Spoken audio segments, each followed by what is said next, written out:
الرحمن الرحيم والصلاة والسلام على رسول الله. اللهم افتح لنا أبواب رحمتك وألحقنا بالصالحين. جيجونا مرزكاني الصحة والصلاة كم يماني الشرطية قد ما ماني الشرط أبي ما يتوقف عليه وجود الشيء كاشتيك لسير راود السي بهبوني يعني أقربيته اشتهبوه إنزا حكمك وجودي لبي قد ما شرطيج ليس جزءا منه بشيكني لخد اشتكى باسي ليرا مرزكاني دروستين يوجدكن يكم مرز كطهارية طهارش سار زور دقرتو طهاري جسم من الحدث وما حدثي أكبر حدثي أصغر هروها طهارة البدن كبي بيستا لا شيء إنسانش خاوين بي ما بس مال نوينية كدسنوجي هبي أو كيتر قوت مان طهارة الجسم من الحدث أو حدث يعني دسنوجي هبي هروا النابي كجنابة شيء لسربي أو كي طهارة البدن يعني هاد جسمي سيل سنة من نجاسة لسنة سيمي طهارة الثياب كزلي شيباق بي اگر بتو جسمي شيباق بو بدني شيباق بو باشا دسنوجي شبو جنابة لسنة بو بلام زل شيباق بو ببي بزلك بيسي نويشتيا نويش دروسنيا طهارة المكان اگر بتو هر سي شي باق بو بلام شوينكي دينوجي دكرت كان ده شوين من هيك مكروهه يعني حرامه كان يجي هذا دروسني اللي بمسائل مسائل بيسيا ودبي شوينك شوين شي سبي شوينك شويني خامي خاصة أو حفظ أعضائي كإنسان تيلي دبا سوزدي لبو دبا كذا كوت السر أول دوميان مرز العلم بدخول الوقت كاتي نوجكا بزاندري تسوينا وكاتي نوجكا جوتمان بسير علمي يقيني كمحسوس إنسانك هسبي دك بخوي دبيني كروش هالده بخوي دبيني روج آوده بخوي دبيني زوالك رودده أو كسيشي عالم علمي شيء يقينه هي مسألة اجتهادية دوميا قلت ما اجتهادية ببي قياسات اعتماد لسر سدك اعتماد لسر سعادك اعتماد لسر بابري سيبردك اعتماد لسر ودك بريكا كنوجي مغربي كاتك آوده بي أوندا دسنوجك دسوين نباشوي بينز ركعات نوێژ دەکەی بەو شێوەی لەو کاتی نوێژی مەغریبتە ئەوش پێدرین ئیجتیهادیە تەقلیدی بریتە لەوەی کە کەسەکە نا بەخۆی هەستی پێ دەکا ئیتیباع بابنی متابعەیەوە دەکە دخولەکە کاتێک دەبێت بە مەحسوس بەخۆی ببینی نە ئیجتیهادیش دەکا بەڵکو تەقلیدی کە عالمێک لە عالمێک دەکە ئینجا عالمەکە یان ئیعتیمادی لەسەر شتێکی یەقینی کردیا یان ئیعتیمادی لەسەر شتێکی قیاسی ئیجتیهادی کردیا ئەو کەسە دەبێت مقلد وەکو دیارە أو كي استاك من يجي بيركين تقويمك داندرا لا كسيك يعني لا كوربان ديجي إسلامي كواته إما استاك كاتيك دين يجي كان دكين شهم بلور دقرين بلايسيا مقلدة أجر بيتو زاني ما كسيك نيجي كرديا نيجي لكاتي خوين بوا لكاتي خوين بوا عشان دخولي وقت نبدرين أو نيجي أو نيجا باطلة بيويست سيب كاتو بيويست إعادة بكاتو خالص سيم لو مرزاني كبيويستا لا صحي صلاة دابي كإنسانك ستري عوري خويبك وعورا كبعض ذلك الشرع كل ما يجب ستره هرشتي كبيويستا دابوشره لروي شرع ده هرشتي يان أوشتي كنابي تمشى بكري كنابي إنسان هيك لبو إنسان يشتري تمشى بكري أو بيدرين سي أو رأي إنسانه بويا حدود كيسيا كباسي سنوري عورة في الصلاة عقدا بدو زورة عورة في الصلاة حكمك عورة في غير الصلاة شتشيجية لنوجدا بوشيوية لغيري نوجدا حكمك شيوكي زودا هورد وشلير زوان رونكتو حدودها بالنسبة للرجال ما بين السرة والركبة أو لبيني شندرة كانت إنسان يجدك لبيني شندرتي بيني سرة كناوككو لك أجنوه فيجب ألا يبدو شيئا منه في الصلاة نابي أو شوينه هي سيانسيا جاربي وحدودها بالنسبة للمرأة كل البدن ما عدا الوجه والكفين لبو عفرت همو بدنيسيا أو ريا تنها شندر دمينتو دست عقاري بزو زاري عفرته هذاك لأنه يش إيريزيا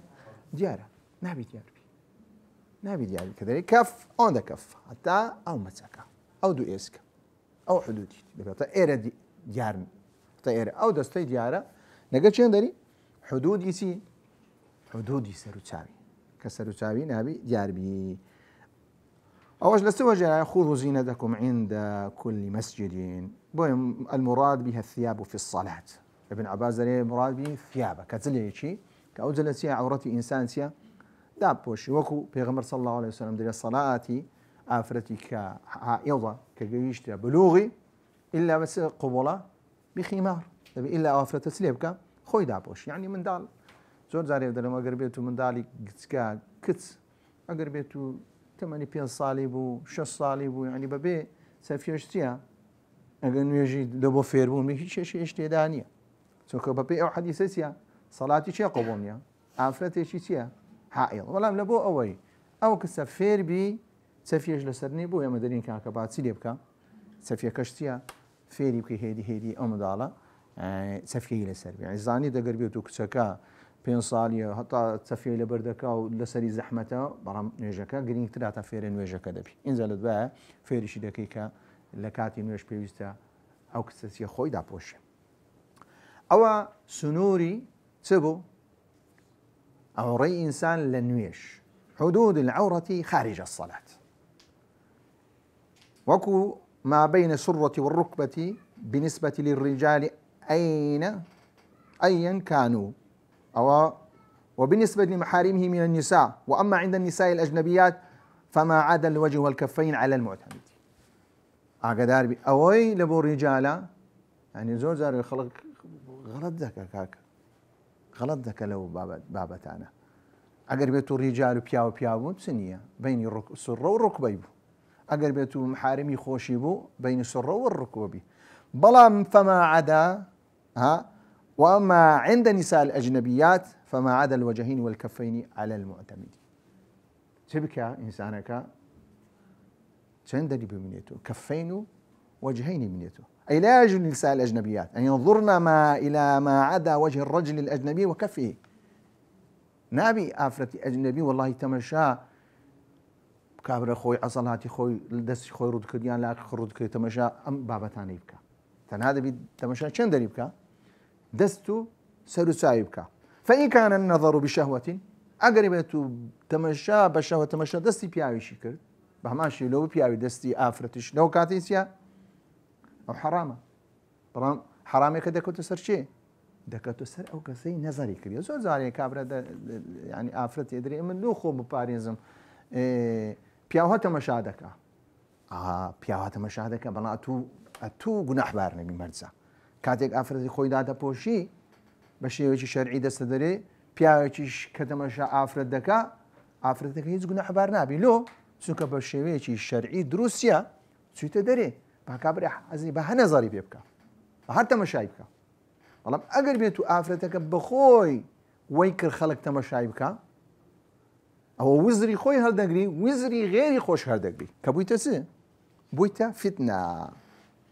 چونکە مەسەلەی چاوپاراستن وقل للمؤمنات يغضضن من أبصارهن ويحفظن فروجهن تەواو چاوپاراستن علاقەی بە عەوڕە ئەو عەوڕە هەر هیچ غێری عەوڕەش کە ئافرەتە دەبی چایە خۆ پارێزی چایە خۆ پار پیاوێش بە هەمان شێوە مخاطبی پیاوێش بە هەمان شێوە کرایە وحدود عورة المرأة عند النساء المسلمات لێرە چی ئاگادار بی ئافرەت لە بۆ ئافرەتی موسڵمان ئەوڕێی شتێکە لە بۆ غێری ئافرەتی موسڵمان خەڵکی ئێستاکە نەکەوە دەستا ئاریشگا و ماریشگایەکان پیاوە لۆیان دەکا گریمان بە ئافرەتێکی مەسیحی بێ خۆشەر نیە هەر ئافرەت بۆ وڵاکاکە دەبی کەشفی عەورەت بکرێت پرسی خۆی بە ئافرەتێک پیشاندەی بزانی ئافرەتە ئایا ئافرەتێکی ئیمانداریان نە بۆیە عند النساء المسلميات ما بين سرتها وركبتها ئەگەر بێت و ئافرەتەکە موسڵمان بوو ئینجا عورەتی ئەو ئافرەتە لە بۆ ئافرەتانی تر چۆن گوتمان پیاو لە بۆ پیاو چێن دەربوو سڕ بەینە سڕەتی وەڕکوبە بە هەمان شێوە ئافرەت لە بۆ ئافرەتیش چییە عورەتیان لە خارجی سەڵات لە سەڵات گوتمان چێن دەرە ئەوە سابتە بەڵام لە بۆ دەرەوە ئەگەر بێت و ئافرەتەکان موسڵمان و بەینە سڕەتی وەڕکبەتیها وأما عند النساء الكافرات فما عدا الذين يظهر منها لضرورة القيام إلا إلى عمل ما كخدمة البيت ونحوه لبو آفرتي كافر نابي دربيخي سر برتي خوي دربيخي إلا بقدر أون ددخي كضرورة بونو من آفرتا چی دێتە مارێ ئەو خەریکی قاپ شوشنێ لەو کاتێک قاپ دەشوە بڕێک ئێرەی چیە؟ ئێرە دیار دەبی مەسەلەی عەورەت ئی ئافرەتی موسڵمان لە بۆ ئافرەتی غێر موسڵمان بۆکو پیاوێکی ئەجنەبیە حکمی چییە؟ حکمی پیاوی ئەجنەبیە لۆ دەرێت لەوانەیە ئەو ئافرەتە موسڵمانە ببینی و لە پاش ئەوەی چێ دەرێ باسی ناکە باسی جوانی و باسی جەمالی ئافرەتە ناکە لەکەم پیاوەکانی خۆی لە ڕیجالەکانی خۆی کەواتە لێرە ئینسانەکە ئەمینی لێی کە ئەمینی ئینسانەکە دەبی لەو دەرگایت لێ بکە دەرگادا بۆشی وأما عند الرجال المحارم لها فما بين السرة والركبة أي فيجوز لها أن تبدي سائر أطراف جسمها أمامهم بشرط أمن الفتنة ليرة راستا علماء باز دكم بين السرة والركبة بين لبوتي الرجال المحارم بران براستي أو بابتش شيوانية أخ بين السرة والركبة يعني دبته هوي أو أفرتك سين جاربي سين جار دبي لا شيء لا هیچ شتێکمان نییە بری وڵای کاکە لەوەتی خۆ ئەو شتە تەطبیق کرابی شتیوە نییە بری وڵای کاکە ئافرەتەکانی سەحابە خێزان نێبابری کچەکانی سەحابە کاتی دەچوونەکن بابەکانی خۆیان لە خانیەکانی خۆیان وڵای کاکە ما بینە سوڕەتی وەڕک نییە شتیوە نییە کەواتە هەر شتێک بدە بە فتنە ئەوە دەبی ئینسانەکە چی لێ بکە ئینسانەکە دابپۆشی بۆیە دەرێ ئەمامەها بشرط ئەمن الفتنة وإلا فلا يجوز ذلك أيضا إذا أمني فتنة براسي فتنة قورية بيغمر صلى الله عليه وسلم تدري يعني أما براسي أو حكمة ليلة من لقردها نابي لقردها بين السرة والركبة برك بيغمر صلى الله عليه وسلم دري قربيته من ذلك كان جيشنا 8 سنة ليش كان زداب كانوا لقيك سنة كان كتسكر ليش كان زداب كانوا لو هكا أمني فتنة كوات أقربيته بين السرة والركبة كسيك بي أو بابا تبري زي بكا كسيك بري بابا والله كاك أو شرع ودر يملو خون ماري خمسي أو هذا صرم كرزا حيرة باب زاحيرة إيه دكري أو بابا تبراسي أمني فتنة لا بمن التاريخ دشتي ورونا دا بلا الكتاب فقيدة وجودي هي أو وجودش براستي بين السرة والركبة أخ ناكري أمني فتنة براستي فتنة إصداق ملكو جاروية كتس هي لمالو دي بي بدي كتس منابي أجل كلي بركي لماري خوشي هندي أجلك هي تسكا بي بريم كوري زاحير هي لمالي إيه كوري زاحير هي إيه جاروية نفس إنسانة جاروية الشيطان تيا زفري بيدي كالشيطان زفري بيدي أتوبي لباشوي فكر كاتو أريكاكا أوريان إنسان لو بابتانا هو تربي راست شرع دري بوشيوي يعني اگر بيتو كساك جناح بار نبي بلام اگر بيتو بوفتنا لو كاتي دبيتو انسانك سري بقري اوكي استاكا حتى هندزلك هي افرت لبريدك ككتله بريدك يعني كري زاحلش لمالي دبي بابا كبري او ازل كان غلط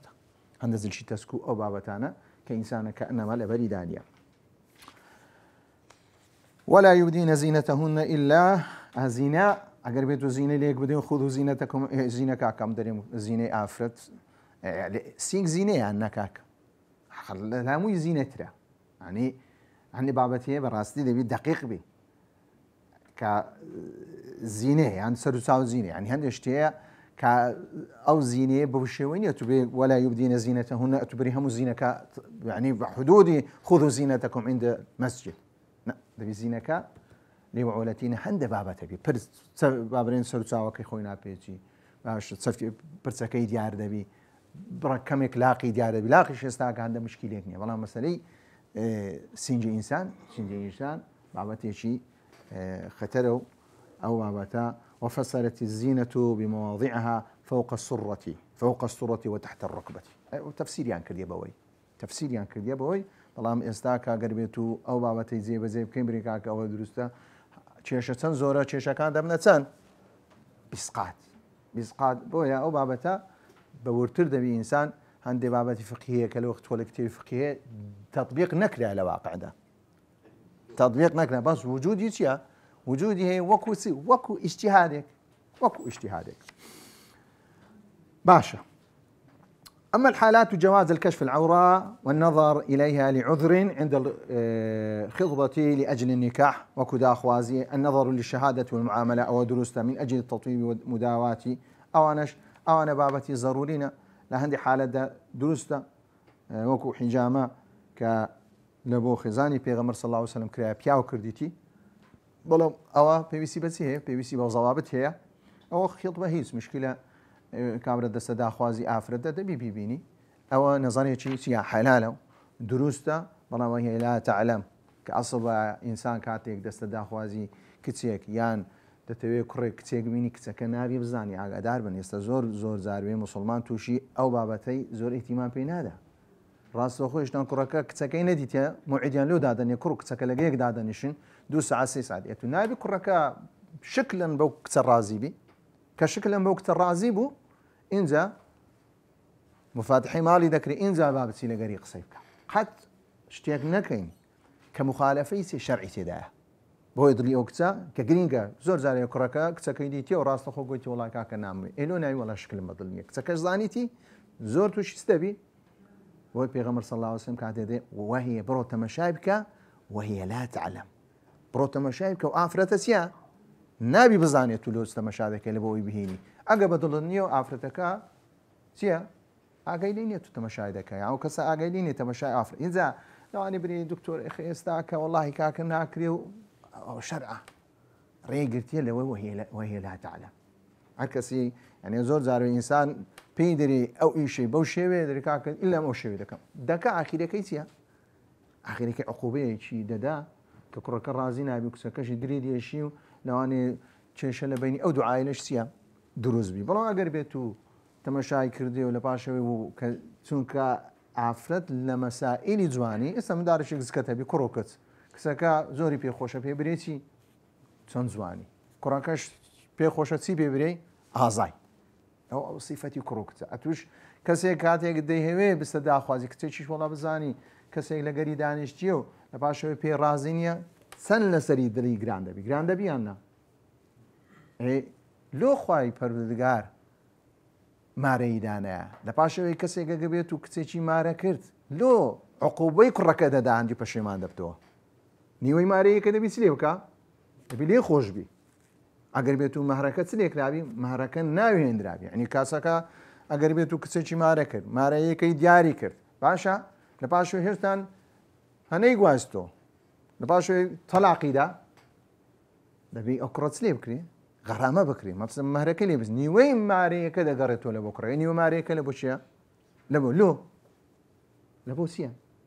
لەبەر ئەوەی ئەو کچە لە ڕۆی سێ لە ڕووی دەرونی چییە ئازادرایە ئەو پارێ دەبتە هۆی ئەوەی کە دەردەکەی چییە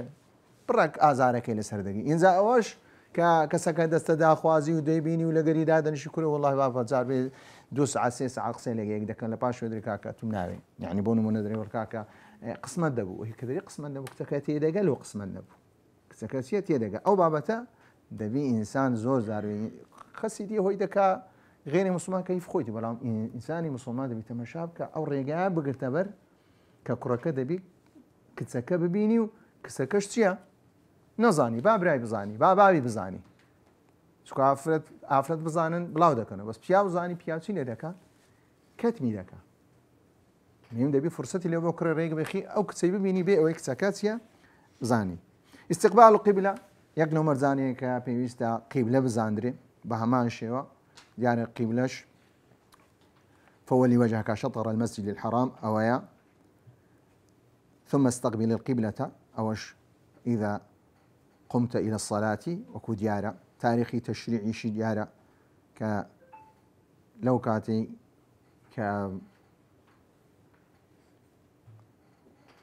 بيت المقدس بي كمزار استقباليان كديا لباشوي شازده ماك حفظه ماك كبيت المقدس بلا باشا وريان ورجال البوشي نبو كعبي بيروس إنذا كيفية الاستقبال بتشيبك كسيك لين يزيكا وكسيك لين دورا أما القريب منها فيجب أن يستقبل عين الكعبة يقينا أقر بيتو كسيك نيزيك بي لبيت الله الحرام كديبيني دبي إلا اتزاها كي لبو شين دربي لبو بيتي الرشاكبي خديته خودی بیت راشەکە يعني ئەوە بری ئەو لای بگرە ئەو لای بگرن دەبی خودی بیتەکەی کە لێ دیارە دەبی ئەوە چی پێ دەرێن ئەن یەستەقبیلە عینە الکەعبەتی ئەوە پێ دەرێن استقبالی چیە عینە الکەعبەتی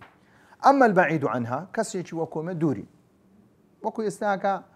ڕاستە بە GPS و هەروەها بەو بابەتانی ئێستاکە دەتوانی چ عینی الکەعبەی چیە دیاری بکەیت وایانە ئێستاکە و کێشە نەمایە بەڵام لەو کاتی کە لە وەخت خۆ کە کێشە هەبووە کە زۆر جاروێ ئێستا کە سەلمێنرایە قیبلەی ئەو مزگەوتە چییە ئیتیجاهەکەی تەواوە ئیتیجاهەکەی هەبە خۆی ئەوەیە بەڵام کەمێک چییە کەمێک لەولە عینی الکەعبەی نییە بەڵام لە ڕووی ئیتیجاهەکەی ئیتیجاهی چییە ئیتیجاهە بەرەو چێندەر بەرەو مەککەیە لە مەذهەبی شافعی ئەگەر بێت و دووریش بووی دەبی ئیجتیهاد بکەی دەبی هەوڵ بدەی دەبی مەبەستەکە چێن دەربی عینی الکەعبە بی مفهومە کاکە بەڵام لە مەذهەبی ئیمام ئەبوو حەنیفە لە کاتی بەعیددا دەرێ کاکە تەنها ئەوەکەی مەبەستەکە چیە تەوەجوهەکەیە علاقەی بە عینی کەعبەی نییە چونکە جاروێ لە دوور چیە خاصە ئینسان کە لە جێیەکی دوور بڕاست ئێستا تۆ دەرەینی و ڕاستەخۆ جێگایەکەی چێ جێگایەکە لۆ دیار دەکات ئێستاکە مەذهەبی ئیمام شافعی مەذهەبێکە و هەروەها لە ڕووی واقعی و علمیشدا زۆر زۆر ئاسانیە دەتوانی عینی الکەعبە چیە دیاری بکەیت کەواتی ئێستاکە پێویستە لە کاتی ئیستیقبالی قیبلەدا دەبی تەوەجوهی چێن دەردیار بکەیت تەوەجوهی عینی کەعبە دیاری بکەیت ئینجا دەست بە نوێژ بکەیت ئەو پێیان دەوتراتی مەرجەکانی چ دروستی نوێش اینجا هاتیە کەیفیەت الصەلات ئەوە عەدەد ڕکعاتیها ئەوە دیارە پێویست بەوەی ناکە نوێژی بەیانی چەندە نوێژی نیوەڕۆ چەندە نوێژی عەسر چەندە نوێژی مەغریب چەندە نوێژی عیشا چەندە ئەوە ڕوون و ئاشکرایە لە پاوەش هاتێ ئەرکان الصەلات دێنێ سەر چی ئەرکان الصەلات باسی مەرجمان کرد گوتمان مەرج لە دەرەوەی چییە لە دەرەوەی شتەکەیە وەکو گوتمان دەست نوێژ شوشتن لە دەرەوەی نوێژە استقبال قیبلا لە دەرەوەی نوێژە علم بدخول الوقت لە دەرەوەی نوێژە ئەوانە هەموو بابەتی چ بوون ستر العەورە لە دەرەوەی نوێژە ئەو چار مەرجانە دەبی پێش ئەوەی دەست بە نوێژەکەی بکە ئینسانەکە چی ئەو چار مەرجانە هەر چاریان هاتبنە چێ هاتبنە دی بەڵام ڕوکن بە هەمان شێوەیە ما يتوقف عليه شيء وهو جزء منه تەنها ئەوەندەیە ڕوکن بریتیە ئەو شتە لەسەری بەندە لەسەر دروستی و نادروستی هەروەها بەشیشە لە شتەکە بەشیشە لە شتەکە بۆ نمونە ئێستا کە دەتوانی برێ کەسێک ڕکوع و سوجودی نەبا پێی برێ نوێژ نییە چونکە نوێژ چی هەیە ئەرکانی هەیە ئەرکانی هەیە ینی لەو بەشانە پێکاتیە یان برین ئێستا ئەرکانی ئیسلام ئەرکانی ئیسلام کەسێک برێ کاکەم بڕوان بە حەز نییە کەواتە چی تێدانە ڕکنێکی ئیسلام بڕوای پێوێنێ کە ڕکنێکی ئیسلام بڕوای پێوێنە بوو دەبتە سیفەتی موسڵمانەتی وەدەگری وەرناگری سیفەتی ئیسلامەتی وەرناگری کەواتە ئیسلامەتی ئەگەر بێت و بکەینە بەش پێنج بەشە بە هەمان نوێش کە ڕکنی هەیە کە هەندێ بابرین بابەتمانی ئەو بابەتانە ئەگەر بێت و لە نوێژدانە بوون نوێژەکە چییە نوێژەکە باتڵە نوێژەکە کەم و کوڕی تێدایە چونکە ئەوانە ڕۆکنن کە ڕۆکن لە شتەشی دانەبوو شتەکە دەکەوی یەکەمیان النیەت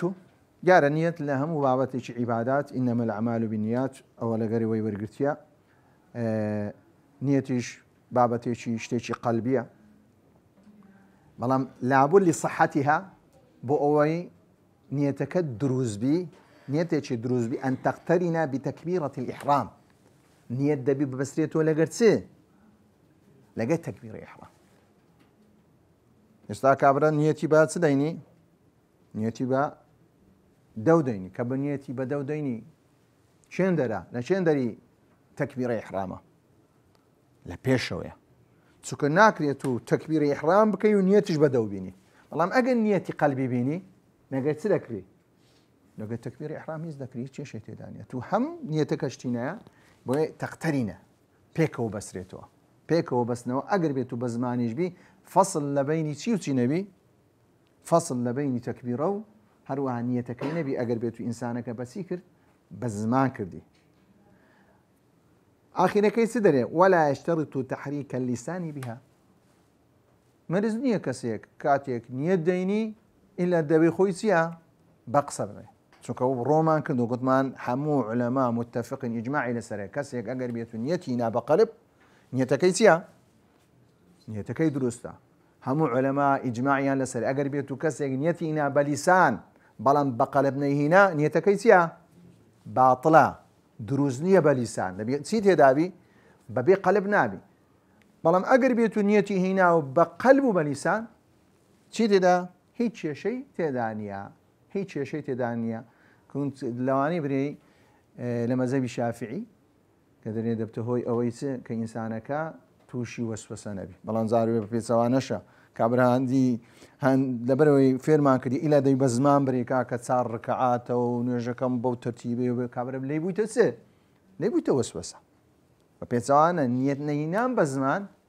دوورت دەکاتەوە لە چی دوورت دەکاتەوە لە وەسوەسەی بەڵام نیەتینان بە زمان زاروێ ئینسانەکە چ لێ دەکا تووشی وەسوەسەی دەکە بەڵام کەسێک ئەگەر بێت نیەتی هینا و بە لیسانیش هیچ کێشەی تێدانی بری وڵای کاکە کارێکی ناڕەوات کردیە ناتوان برێ کارێکی ناڕەوات کردیە قیاسەن لەسەر شتیدی لەسەر عیبادەتی تر کە نیەت بە چ کرایە بە لیسانیش کرایە وەکو چی حەج قیاسەن لەسەری دەرێن کاکە لە عیبادەتمان هەیە نەوانی کەسێک برێ قیاس لە عیبادەت ناکرێت کۆمەڵە کەسێکی دەرێن کاکە قیاس لە چش دەکرێت العیبادەتش دەکرێت القيام مع القدرة في الصلاة المفروضة قيام دبين نويجي فرض القيام مع القدرة دبي كسك إلا لنويج سبكة راوبستي بلام مع القدرة بلام كاتيك سي هبي تواناي هبي أقول تواناي نبي لا يكلف الله نفسا إلا وسعها بلام تواناي نبو دبي ببرسي زور زاروية إنسان بەخۆی فتوای لە خۆی دەدەم ئینسان نای بەخۆ فتوای لە خۆی بدە وڵای کاکە نوێژەکەی جلوسم بکات دەیبرێ مامۆستا من حالەتەکەم ئەو هەیە دووسێ کەس دەمینی لەسەر کورسی دادەنیش دەێت کاکەوان لەسەر کورسی دانیش ئەرێ مامەسون پرسیاتە لە مامۆستای کردی گوت کاکە دروستە وڵای کاکە ئەمنیش حالەتەکەم ئەوی لۆمیش دروستە مەسەلەی ئەو ڕوکنە جێبەجێ نەکردنی فتوایەکی خاصە هەر کەسێک دەبی حالی خۆی لە بۆ چێ لە بۆ مفتی ڕۆم کاتەوە ئینجا مفتی برێ کاکە حالەتی تووچیە دەی بەو شێوەی نوێژێ بکەیت هەر کەسێکەیە شێوەیەکی لە بە خۆی دیاری کردێ بێ ئەوەی کەس لە بۆی دیاری بکە في الصلاة المفروضة بەڵام قیام لە چ شتێک واجبە لە صلاتی مەفروضە یعنی صلاتی سنت نوێژی سنت هیچ مشکلی تێدانی ڕکن نییە قیام هەموو نوێژەکانی بۆ تەراویح هەموو قیام اللەیل هەموو سنتەکان کە ئینسان دەتوانی بەچی بکە بەدانیشت بکە بەڵام ئەفزەڵترە خێری زیاترە چییە بە پێوان بکە بۆیە قلت مع القدرة صل قائما فإن لم تستطع فقاعدا فإن لم تستطع فعلى جنوبين باش تكبيرة الإحرام النية والقيام قال لي بقيامش صفتي هي دبي بشتتسبي نتسماويتو إلا قربيتو كساب خوي سيلي هذا قنبور ببي بلام كابرا أهو تاين راس كابر خوي تسماندو أوها أو قيام نية يعني الشيوي نزيق ولا الشيوي تي قیام بریتێت دەبی بڕبڕەکانی پشت هەمووی چ بن هەموو ڕاز بنەوە گوتمە ئینسانێکی ئینسانێکی ئاسایی کە هیچ نەخۆشیەکی نیە بەڵام کابرا پشتی لێشی ناتوانی ئەوە دەتوانی کەمێک چ بکە ئەتا پشتی نوێشی مع القدرەتی بەڵام کەسە هیچ عیبی نییە دەبی کامل جسمی چ بی ڕاست و ڕەوان بی تكبيرة الإحرام وكو مفتاح الصلاة الطهور وتحريم والتكبير تحريم كشتيك كلا بابتكاني الركنيك جزئيك إنذا كيفيتها لابد من لفظة الله أكبر تطواني كسكا أو الله أكبر أو وارد بو لبيغمر صلى الله عليه وسلم أقربيتو لا تضر زيادة لا تمنع الاسم الله أكبر أقا زيادة كرت تكبير كيسي درسته بلام نابي الله أكبر كيسي ليبكا تيقبدا بورن الله الجليل أكبر شيني كرت الله الرحيم أكبر بلام جهان يعني أفضل ترى ملازمة في تكبيرة الإحرام لهذه الصيغة صيغة كيسية الله أكبر دوس زيادة كيكاك أقر بيتو دروس تجبو أقر بيتو لفقه دا دروس تجبو بلام أتوتسدكي اشترك زيادة كي كبيغمر صلى الله عليه وسلم يكرديا هرسن دا أوا الله الجليل والرحمن إنزا بي همنا وكاني خواهي پردگار أو تكبيرة لا زور دور دريج دبي بەڵام ئەگەر بێت اسمێکی زیاد کرد کەسێکدا نوێژەکەی چیە دروستە نابی ئەو سیغەیە چی بگۆڕێ. بۆ نمونە كقوله الله هو الأكبر أو غير الصيغة الله أكبر الله لم يصح التكبير. أقرب بيتو شتيشي زيادة لفظ جلالنا وأسماء الله تبارك وتعالى الله هو أكبر أو نابي يعني قوران كاري تدا كرد ناكري أصل واي إنسانك اتباع كلب وفعلي في غمر صلى الله عليه وسلم الله أكبر بري توا بلا من لبو بابتي ناي خواي بردقاء زياد كر أو دروس دا نابي. يشترط الصحة لصحة التكبيرة الإحرام مراعاة الأمور التالية يتلفظ بها وهو قائم كاتي التلفظ في ذاك هذا بسبي راز زو زارو يكبر للرويش نسيا نيتي هنا للرويش نكش تكبيرة إذا كاو أتذكرتي نيوي فاتحة نخوين أنا هموي تيا أنا هموي أو بدري عبادتي إنساني جاهل كإنسان مجهالة خواي بردقاء برستي كي قبول ناكري أن ينطق به حال استقبال القبلة نبي كاتك تكبير إحرام ذي كذا بي سبي نكاد استقبال القبلة بي أن تكون بلغة العربية لمن استطاع أجد بي بلغي سبي بلغي عربي بي تبي كسك خوي فيركا هي الله أكبر خوكابة هم كسك دوستان يعني إنسان كسيش تيجي أجر بيتو زاني ما كأبرها فير نبي لباشو الزور خوما لجر ما عندك حنيشت أو لو كاتي لبو دروس ده بزماني سبك بزماني كدطواني جيجاي أو لفظي بقرتوها أن يسمع نفسه جميع حروفها دبي إنسان كاتي أركان كاني تلفظ فاتحة باشا أو بابتانا دبي بخوي جي لخوي بي برناوي كسكي تنشتي جي لبي جليبو أم جيم لخوبو عندها نقول الله أكبر دبي يعني كاسك تلفظي أوانا دك النبي شو كدري قوتن أوانيا أتبري استبري كاك الله دبي تلفظ بكي تلفظك إيش دبي بخوتيا جهد ليبي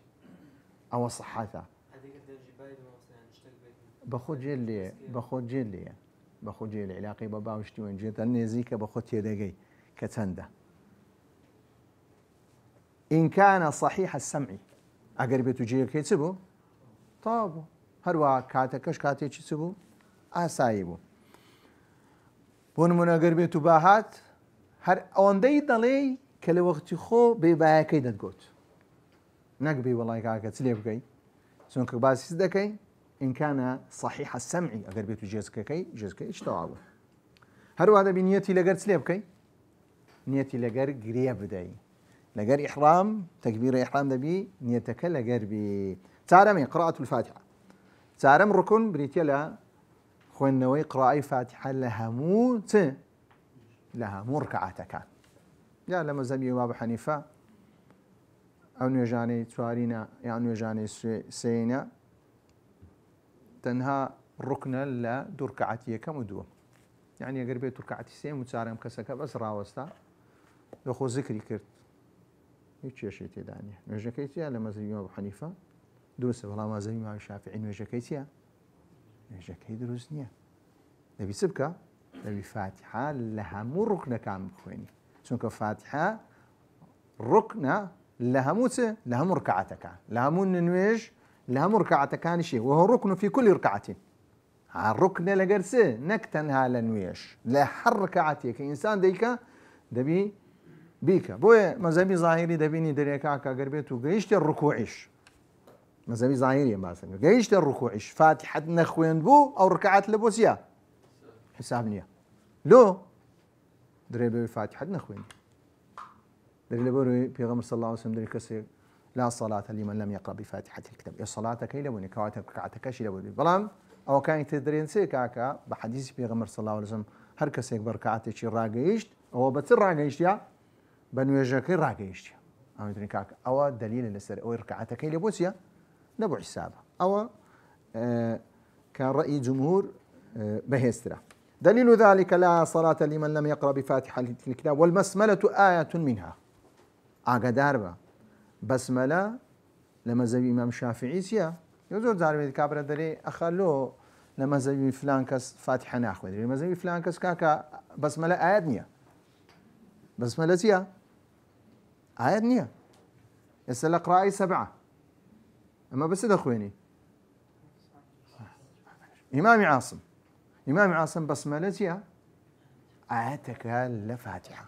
كوات آياتك دبيتو بيخويني دبي جهري شيبكي وكي استاكا زور بزوري مقلدي بابتي سعودية هم تقليدا تنها بفاتحة دس بيدك الحمد لله دس بيدك متابعي فقه هناك كاكا فقه لقر بابا هم زادرين أقر بيتو تنها إنسان صحيح بخاري بيني لقر صحيح مسلميني بيخوين توا بتطبيقك تطبيق يجي غلط دك لو أقر فقيه نبو والله أتو يستل صحيح بخاري بقي لا صحيح مسلم بقي دي بقري وسرتي شرحها كان آيات أو حديثي ليش ندر بكاديني حديثي اشترمان هي أو حديثي سليه كرديا يعني شرح إمام دسيولا إمام نووي يا مسلمي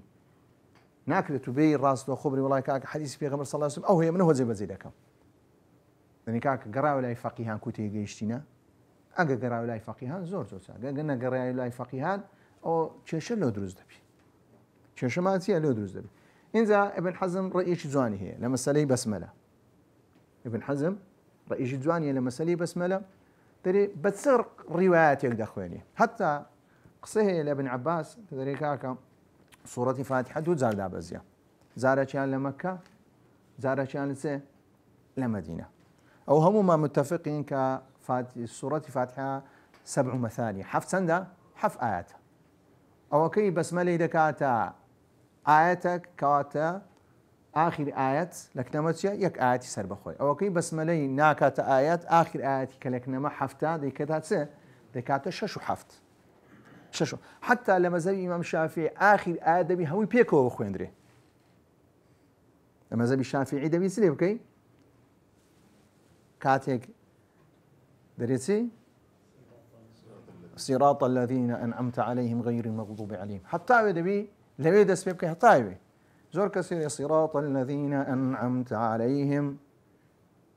إنزل لبي دس بيبك أقربيتو با رواياتي نافع تخوينت أقبل رواياتي بابر ابن كثير تخوين أقبل رواياتي أبو عمري بصري تخوين كأنا بسملة آنية باشا يعني رواياتي حمزة تخوين يعني أروى خلفي 10 تخوين أروى هذا شيء ديشن أنا بيز بسملة مك كاك بلان بالرواياتي حفصة تخوين بسملة يسليبك جارك كاك نبرويزي بسملة يا بسملة آيات دوم زاري شمال الفضايا دجين فضاي مهمو شافعي مذهبه شافعي مذهب كشافعي مذهبه كبلقش مان هيك شلون بلقى هي حديث مان هي دري بسملة نكريا بحمد دس بكريا حديث مان هي كاكا بسملة دس بكريا تورا كاكا بين هود وحديثان دي رأي ابن حزم كي ورد أقريك الرأي شي وسطه ببي قراءتي ببي اتباع قراءة كتخوينت كبسملة تدابو أو بسملة جهر مكة أجا قراءة تخوينت بسملة آدو أو بسملة سليبكا بسملة جهر كو لو بابة خلافية لبخوتيا داتيا دري شروط صحتها لابد في قراءة الفاتحة مع مراعاة شروط التالية أو مرزة لبوي إنسانك فاتحة كيسي هي قبول بكري يا كم أن يسمع القارئ نفسه كمعتدل السمعي كسيشي سمع كيسي اعتدالي بقدر أوند نكابرا بخوي جاي جرانا بخلشي سيا إسعاز بكنا دبي بقدر أوندي بنكاكتو بقدر أوندي كخلشي اعتيادي ديكا أقول لو كاتي كسك جاي جرانا لو كاتي أقول جيشي لنبي دنا تلفظ لك بخلشي دي سلينك خلشي دي أزيد أدا أن يترتب القراءة حسب ترتيبه الوارد هروها أو ترتيبي وارد هي بسم الله الرحمن الرحيم الحمد لله حتى آخري كان زي قورشينك حتى لسورة الفاتحة نابي قرانا وشابي قرانا وتيا يعني تكرار كني سورتك يعني تكرار كني آياتك راس تخوتيا بسليسي يجزار نك وكو ازداك بكابرا اهدنا الصراط المستقيم مستقيم صراط الذين بونو منك نابي وبرام قرين قرانا ولا سورة الفاتحة ڕاستە خۆیان تکرارکردنەوە دووبارکردنەوە بری کە ئەنە بەدەیهوێ خەڵکەکە چی لێ بکە تەسیری بە سوورەتی فاتحی باز دەکەم لە ئاەتەکان باز دەکەم مراعيا مخارج الحروف دەبی لە مەخارجی حروف مەزبوط بی نابی ببتەهۆ ئەوەی کە مەخرەزەکەی گۆڕی صیفەتی بابرین مانایەکەی گۆڕی وإبراز الشدات فيها كبيوست ئاگاداری چ بی شدات بی ئەگەر بێت و مەدینە کرد کابرا گوتی وەلە الضالین چییە هیچ تێدانی نوێژەکە چییە نوێژەکە دروستە چی کردیە تەنها ئەحکامی تەجویدێکی چییە جێبەجێ نەکردیە بەرا گوتی وەلە الضالین چی لێ کرد يعني ولا الضالين أو لو كاتي كاكا بيتي ضاد كتي ضاء كاتي ليرة تبو لحني يشيل جليد كرديا كاتي ليرة فاتحة كيسيا دروسنيا أجا كابرة هني يتواني التلفظ كي دربيني أو بالو خوي نوجبك أما ناري نوجك دروسنيا برام بكالشي شناي بكالشي سنا بكالشي إمامتي ناي أما ده بيد فرق زود بكين فرقی کەسێک کە ئیمامەتی لە بۆ خەڵکی دەکا دەبی ئەو مەرجانەی هەموو چییە هەموو تێدابی و في ضمنیش ئەحکامی چ في ضمنی ئەحکامی تەجوید بەڵام ئەگەر بێت و کەسێک لە بۆ خۆی نوێژ دەکا و ئەگەر بێت و فاتحەشی نەزانی فاتحە فێر نەبوو دەرێکا کە ذکرێک بکە بەقەدەر چ بەقەدەر فاتحەی یان چەند ئاەتێک لە قورئان دەخوێنیەوە ئینجا ئاەتەکان هەیە دەرێ بە تەرتیب بی باشە حەف ئایا بابرین حەف ئاەت نەک بەقەدەر کەلیمەکانی يعني حەف ئاەت دەخوێنتەوە حەف ئاەتی لەبەر هەیە کە لە شوێنێکیە یان حەف ئاەتی بە تەسەلسل لەبەرە کاکە ئەو حەف ئاەتەی جێی چ دەخوێنیەوە بەس دەکرێت کابرا بیکەینە ئیمە ناکرێتە ئیمە لەبەرەوەی چیە ئومیە بەڵام لە بۆ خۆی چییە ناکرێ برین نوێژی مەکە لەبەر ئەوەی پیتی سد تاوانیە پیتی ئەو پیتە تاوانی ئەو پیتە تاوانیە لێی دەگەڕی مەڕێن کاکە بە خۆ نوێژەکە بکە خوای پەروەردگار ئینشاڵڵا لێت قبوڵ دەکەم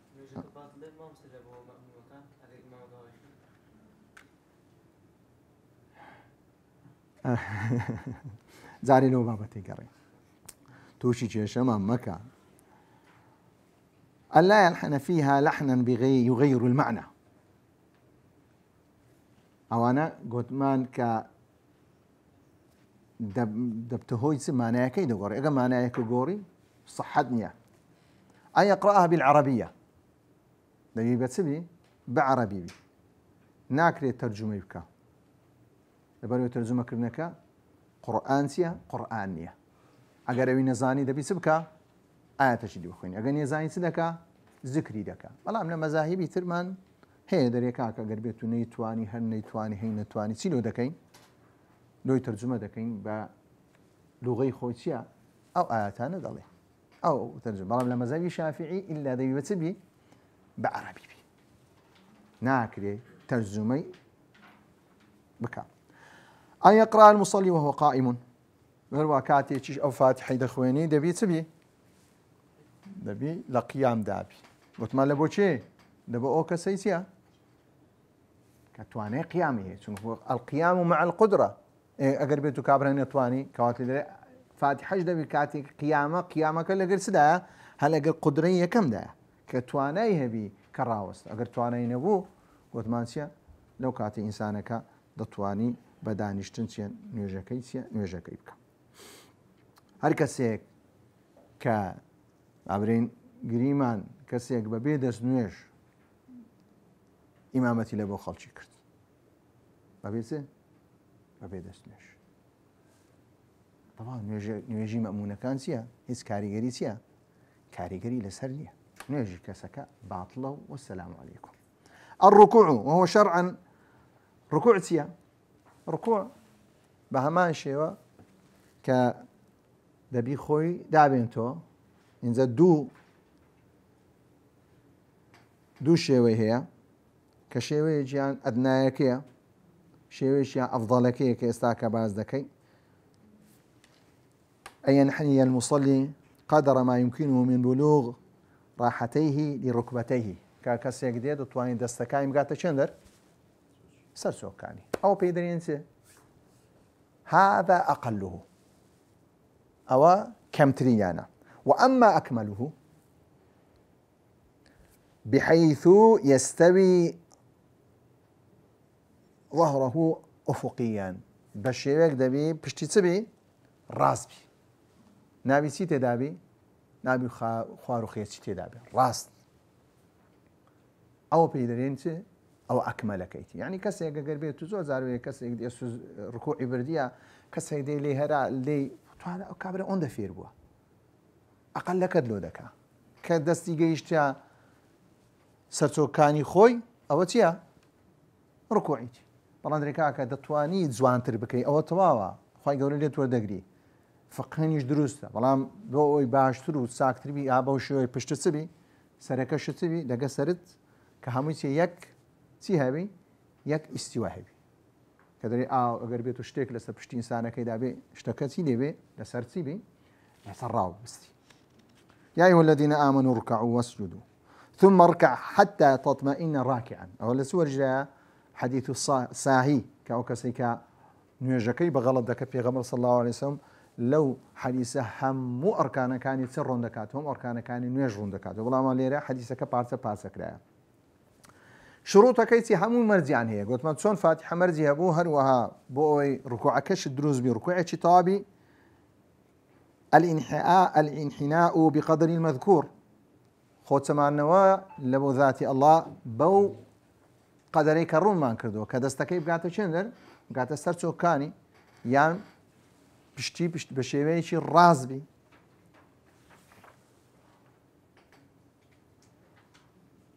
هروها ألا صدا بانحنائه شيئا آخر غير الركوع كاتك إنس همو أو بابا تاري همو أو كاراني لنا نوجدا هي إنسان كاتك ديك كاتك دبي نيتي هبي كأيشدك يعني كاتك دست الركوع خوي نوي دكا ما بس تكيسيا ما بس خذي ركوعه نق ما بس أبيا كبونمونا كسيك شتيش اللي دكوي خوي دادا انتوا ربا هري قرمو باتا خلق نيديك زور زارو إنسان هو دكا يان دبيني شتيك ببن جيدا دي خوي نوي دكا أوها لترسان لدوايا ما مصطاع بابن الإمامة الشبدي الله أكبر أبيش هستان خوي قيتنا كتون لقوي دا سدا كاتوا برك خوي سمان ديتوا هشتا هر نسايتوا إماميش تكبيري ركوعي دكا أبيش راسو خو ناقرتو شيني خوي ركوعي دبا كاتك خوي دا هنا ولا بو تسبو لبو نيتي الركوع لبو نيتي اشتشي بو دبي كابرا بقريتو زيغاي خوي انزل باشو نيتي الركوع ديني دبي الركوع كيسيا بابا كواتا ليرة دبيتي هبي كاتي خوي دا سمينتو مبستكي ركوع بي هيش تيشي دنم هرش تيشي تربي أو الركوع دبيتي ليبكا دبي إعادة بكاتوا هروها الطمأنينة كسكا أقرأ قرتن لتسي للركوع قرتن حتى تطمئن راكعا وكو لحديث ساهي دري بميني ولا الركوع حتى أقرأ دقلي إنزا أقرأ قرتنا كاتيا بقدر سي سبحان ربي العظيم بقدر أن الإنسان قوتي توا أو اطمئنانه اینجا کابرا لبا خوی دریاج دکا لنویجی فردی چه شی دانیا بلا لنویجی جماعت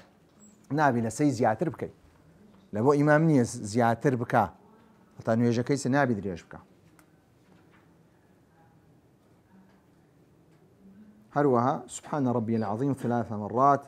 تم ركوعه وذلك أدناه أو أقل كيتي أي أقل الكمال والتمام. الاعتدال بعد الركوع لباش ركوع نبي إنسان كتي هرستو بهما شوي وقوف وهو وقوف يفصل الركوع مع السجود كاتو راوستانيك زياوزي بين السجود والسدكي بين الركوع والسجود يعني كابرة هي أو هكاتو الراس تلي ذاك إيش تنطواو يسكا كان دبي هم مقرنو شويني خواه كذلين القيام الاعتدال يعني اعتدال يعني بشيويتي تواو كسكاب بشتي راس بتو إنزا دستسي دست السجودي يعني كابرا هي أو هكا هشتان اعتدال نكرق راس نبويتو الراس تخوتي دكا سجود دبا أو غلط نسيت هذا ننوجك هذا أو بيدنا اعتدال بعد الركوع دبي ويكسر نوجك خوي شابكا فكان إذا رفع رأسه من الركوع لم يسجد حتى يستوي قائما بيغمى صلى الله عليه وسلم كانت يصلي خوي برز ذكر دول الركوع ده أرز دوا ناس وسجودي حتى يستوي قائما تاكو تواوتيا تواو راز دبو تواو راز بونا وكرسيا كوات لويش دبي أقرأ قرتني تيدابي أقرأ قرتنا كيسيا تيدابي يكم يعني كشروطه كدبي نيتي أو هستانوي نيتي سبي نيتي هستانوي بي للركوع ده باماشي وقربيتو هستاوا بلام بنيتي هستانوي نبو بنيتيش تشتربو أو مرزي هستانوي تيدانية كابرا دي بقريتو إنزانيتك بيندو هستوا أن يطمئن في اعتداله قدر تسبيحة دبي كسكا كاتيكا دستو بقدر سبحان ربي العظيم اكسيا بمينيتو ألا يطيل الوقوف فيه تطويلا فاحشا هل وها النابي زورج منيتو لتي لو اعتداله بأن يزيد على مد قراءة الفاتحة بشيغ منيتو كزياتر بلتي